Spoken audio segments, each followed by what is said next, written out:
If you get excited about archaeological discoveries that support the Bible, well, stay tuned because we're talking about new finds from digs from Israel right now on Significant Insights.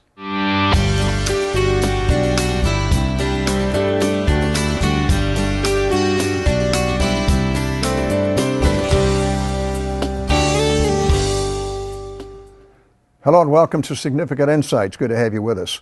You know, today we're learning about two recent discoveries from archaeological digs in Israel. Each support the Bible's accuracy. And talking about them is Omer Eshel. He is the Israeli Consul of Tourism for the Midwest region. He grew up in Israel in a Bible-oriented home and studied both historical geography and religions at Hebrew University of Jerusalem. We started our conversation with a recent discovery about the well-known Bible character Samson.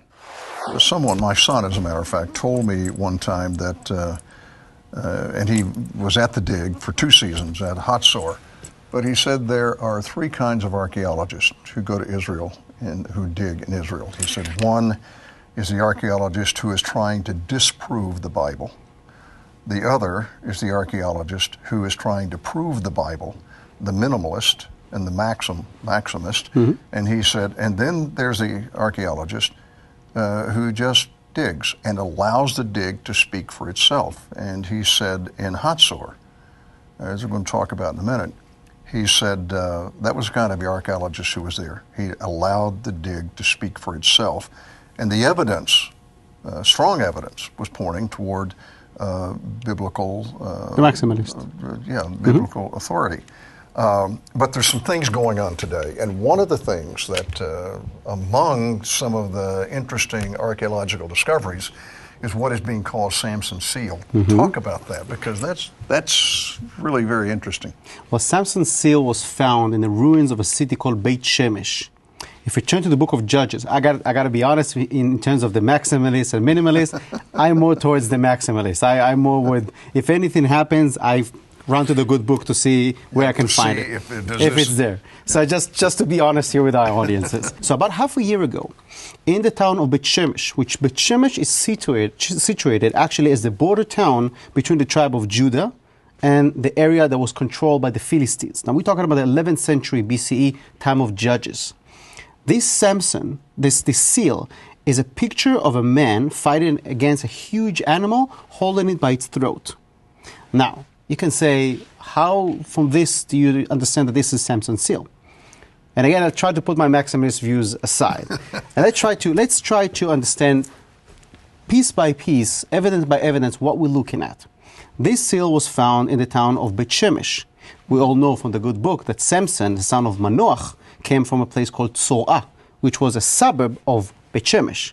So that's evidence number one. If Samson came from the area. He came from the area. Now, he was a judge, meaning he ministered to the people. So a minister had to have a seal to seal documents. Yeah. So if we found that, and not in the village, but in the main city, that makes a lot of sense, because the Bible also speaks about the judges sitting in the gates of the city. Tzorah was not fortified, Beit Shemesh was fortified. So if you found that seal next to the gates, let's kind of go along with the biblical aspect. Let's continue a little bit more. An archaeological fact is that until the king Uzziah, we're talking about the 7th century BCE, late of 8th century, beginning of 7th century BCE, there was no writing. The writing only came much, much, much later because of trade with the Phoenicians. So all there's no writing on the seal? No, there's no writing on the seal. So what's amazing about this, if we would have found this seal that has the name Samson, it is not Samson's seal. Because in the time of Samson, they didn't have what we call the Proto-Hebraic writing. That Proto-Hebraic writing is much, much, much, much, much later. It's about 300 years after that. So what we have actually is a person fighting against a large animal. Now let's go back to the good book, in the book of Judges, book of Judges 14, when Samson was on his way to Timnata.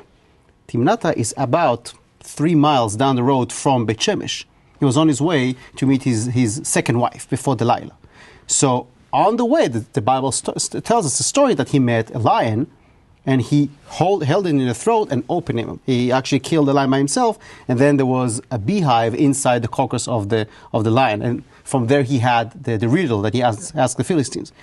So take all of this together. If you stand in Beit Shemesh, you're holding the seal in your hand, in one hand, and then the Bible in the other hand, and you look down 3 miles down the road, that is Timnata. So, and you look at the seal, you have a story of someone fighting against a very, very large animal. And that story, according to the Bible, that story did occur with Samson. Absolutely. Absolutely. And it would have fit that there would have been a stamp because of his position. Absolutely. So all of the evidence points toward that. That is the seal of Samson. Possibly. Yeah. And from a maximalist standpoint. Yeah, completely. Completely. Now, one of the other things that I used also to prove the point, or to, not to prove, to strengthen the point that this is Samson's seal. Samson was a completely different judge than the rest of the judges. He was kind of a Hercules. All the other judges were very much of an Eastern type of a judge. Like they were in coalition, they had to go together with tribes. We didn't have a superhero such as Samson. Samson is much, much, much closer to the demigods in the Greek mythology. Now, let's look at the Philistines. The Philistines came from the area of Greece.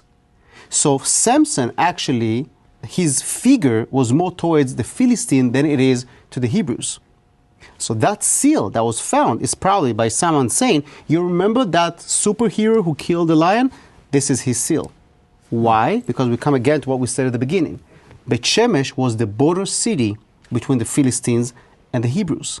So if you have you have quarrels between land, sure, and it was being brought up onto trial in Beit Shemesh, the guy who killed the lion, and everybody in the land of Philistine knows about it, this is his seal. Well, everyone would know about it because what you said, I think, perhaps described even what people thought about him at the time, that he was somewhat of a superhero. Yeah. He was bigger than life.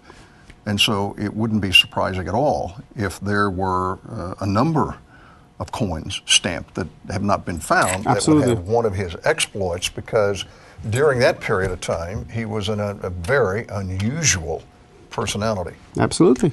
In archaeology, there's something that my professor, my late professor, used to say. His name was Professor Hanan Hirschfeld. He used to say, the problem with archaeology is that it's a science based on nothing. Yeah. You have one assumption because you dig and you find one assumption and you have this wonderful theory about it. Tomorrow you're going to dig a little bit to the left, you find something that completely disproves it. But what we have is a well-educated guess, because none of us lived in the time of Samson.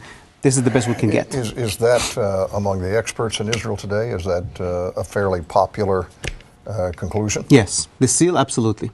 Okay. The seal, absolutely. And again, the beautiful thing about this, if it said Samson on it in Hebrew, it's not Samson's seal. When we return, Omer will talk about another recent discovery, this one having to do with Joshua. We'll be right back. What does the Sphinx, which is 1,000 years before Joshua, is doing here, and how exactly is this shedding any light?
Welcome back. Today, my guest is Israeli Consul of Tourism, Omer Eshel. In part one, he talked about the recent discovery of Samson's seal, which supports the Bible account of Samson from the book of Judges. In part two, I asked him about another recent find, the discovery of a sphinx at Tel Hatzor. Let's talk about Hatzor, because that's another important city, biblically, prophetically.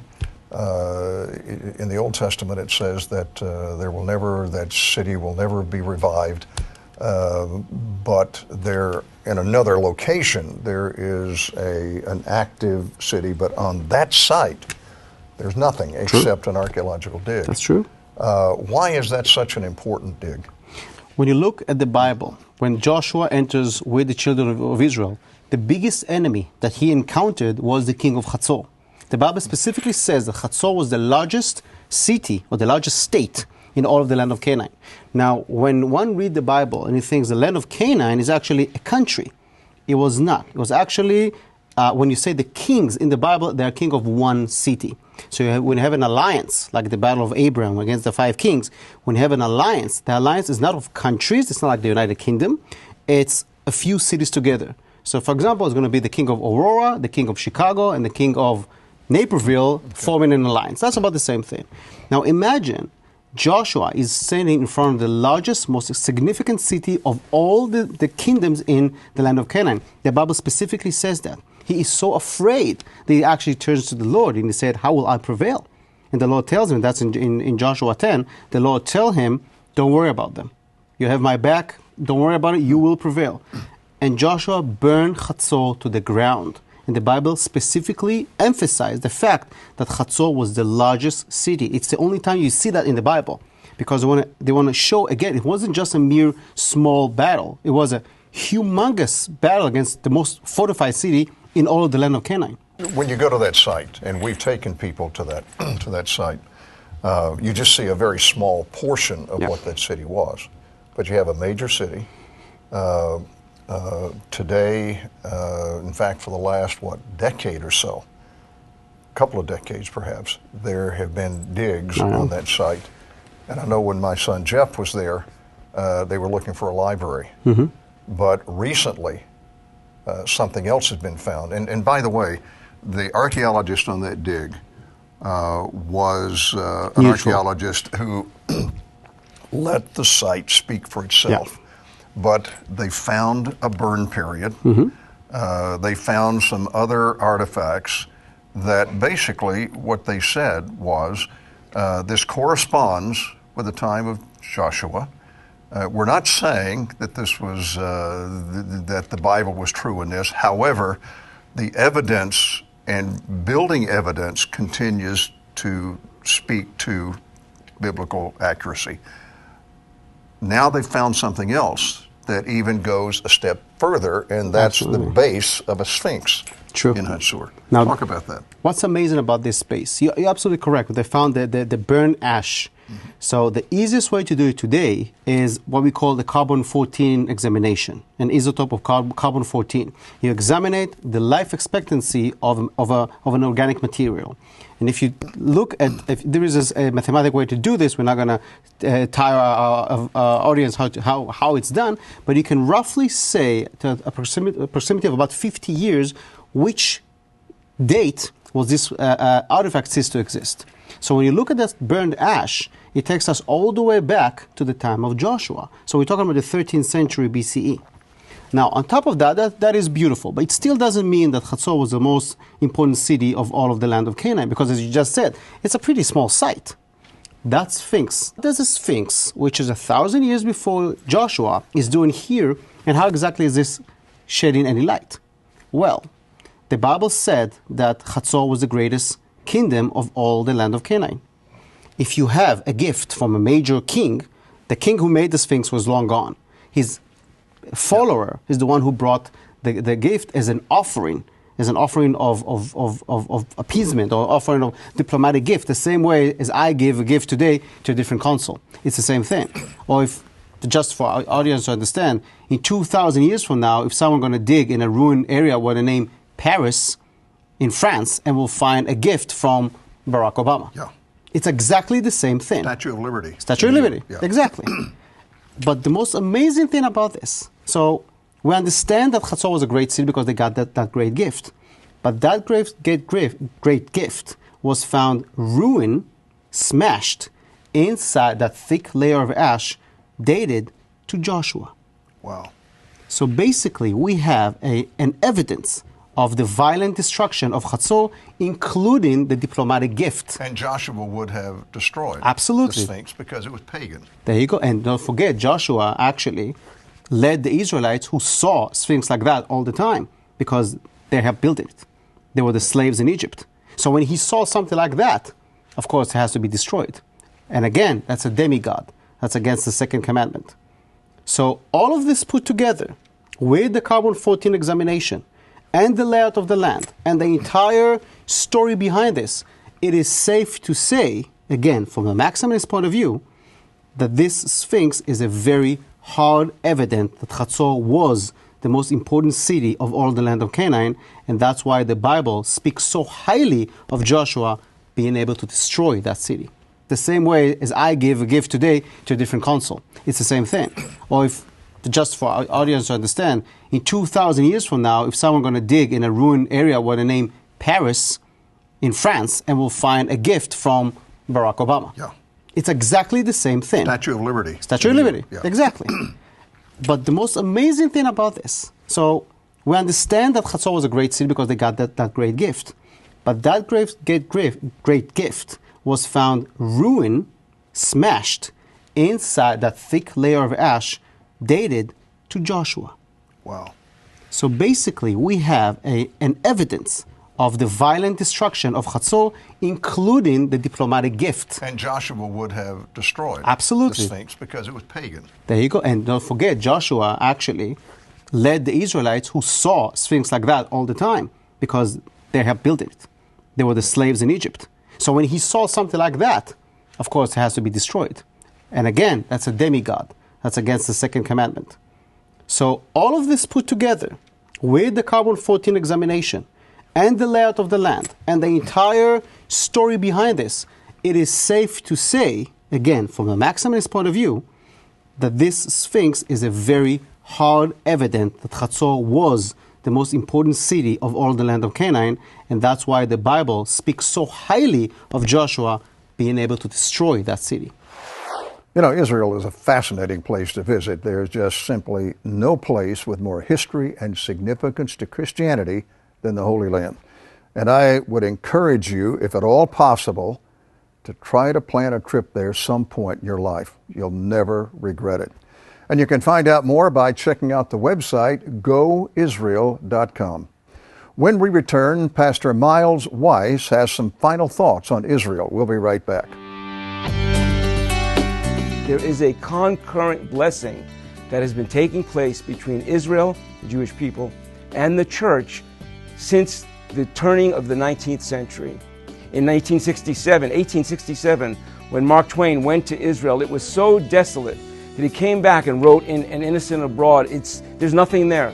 There's no trees, it's just rocks and dirt, a few scattered Jews and Arabs. There's no reason for it to be sought after. And yet, over the next few decades, God birthed the modern Zionist movement, and concurrently the church grew in power and strength, and Israel was established.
Welcome back. You know, I really enjoy hearing about those new archaeological discoveries in Israel that support the Bible.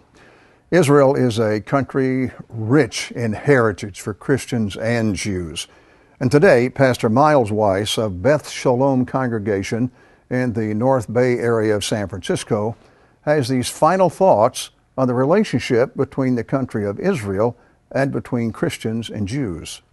If you had told me 50 years ago or so, when I was growing up in New York City, that I would see the day when Christians around the world would love the Jewish people, stand with my people, and support the establishing of the state of Israel and look forward to a shared destiny, Jews and Christians, I would have said that was the craziest thing I've ever heard. And yet we're living in a day when the church around the world, the international body of Messiah, is coming to understand that we have roots. We come from somewhere. The scriptures tell us to look to the rock from which we are hewn, speaking of Abraham. And if you go back to Genesis 12, when God calls Abraham with the phrase Lech Lecha in the Hebrew, get up and go, come out of Ur of the Chaldees and come into the land that I will show you. And he makes promises to Abraham that through him all the families of the earth would be blessed. And he makes promises to his sons, Isaac and Jacob who becomes Israel, that the land that Abraham sees, the entire land, not the little sliver upon which the Israelis are living right now, but the entire area would come into ownership or the province of Abraham, Isaac, and Jacob and their children. And we're seeing that today. In 1948, when the State of Israel was established, it was the same time that revivals began around the world. Billy Graham took off, and the gospel went around the world at the same time that Israel was established. In 1967, the Six-Day War, when Jerusalem came back to the Jewish people, we saw the charismatic renewal in the mainstream churches, and churches were on fire with the Holy Spirit. And in 1973, when the Yom Kippur War took place, the Jesus People movement took full flight in California and among the young people of the world. And here, where I live, in the San Francisco Bay Area, the Jews for Jesus and the modern Messianic movement took root. There is a concurrent blessing that has been taking place between Israel, the Jewish people, and the church since the turning of the 19th century. In 1867, when Mark Twain went to Israel, it was so desolate that he came back and wrote in An Innocent Abroad, there's nothing there. There's no trees, it's just rocks and dirt, a few scattered Jews and Arabs. There's no reason for it to be sought after. And yet, over the next few decades, God birthed the modern Zionist movement, and concurrently the church grew in power and strength, and Israel was established. And we see that today as there's a hunger growing in the church to know her Jewish roots. And one has to ask, why would people like the famous musician and composer Felix Mendelssohn, or the British statesman Benjamin Disraeli, say to those around them that they're drawn to this character of Yeshua, of Jesus, the Nazarene? Why would Albert Einstein himself say that he was inextricably drawn to the luminous figure of the Nazarene? It's because Jesus, Yeshua, has always been the Messiah of the Jewish people and the Savior of the world. And now we're seeing a shared destiny unfold as Jews and Christians are learning to work together, and here and there, now and then, in Israel and around the world, Jewish people like myself are coming to faith in our Messiah, Yeshua. This is going to grow because Jesus said himself that we, the Jewish people, would see him again when we cry out, Baruch haba b'shem Adonai. He said that in Matthew 23:39. And in Matthew 24:14, he said that the gospel would be preached around the world. And now it's going out around the world by Mega Voice, a small, solar-powered, indigenous in the languages of the unreached people groups of the world. It's going out around the world for people to hear the gospel. The end is coming soon in the sense of the return of the Messiah. So prepare yourself, be ready, love the Jewish people, stand with Israel, and be prepared for the coming of the King. Thank you, Pastor Weiss. Very good insights. You know, I've been doing a study in the book of Acts. In fact, I just read it through, and now I'm going back through and I'm going to reread it. It is such an incredible, incredible book. In fact, if you've not just gone through Acts to read the story of the early church and the life of the Apostle Paul, it would be very interesting, very powerful, and gives you insights about what it really means to serve the Lord Jesus Christ. But one of the things that has been interesting to me as I've studied the book of Acts, and a lot of Christians sometimes don't really realize, is that all this started in Jewish community. It didn't start with Gentiles. It started with Jewish believers, people among the Jewish synagogues and congregations who came to Christ. The Apostle Paul was a strict, legalistic Pharisee who met Christ on the Damascus Road. And then Paul began to take the gospel to the Gentiles. And at first, the Jews had a problem with that because they thought that perhaps Christ was only, that the Messiah had only come for the Jews. But Paul made it clear that the message was also to whosoever will, including the Gentiles. And so God also gave us the opportunity. And the opportunity today is for everyone, and we need to understand that. God bless you. Thanks for joining me. See you next time.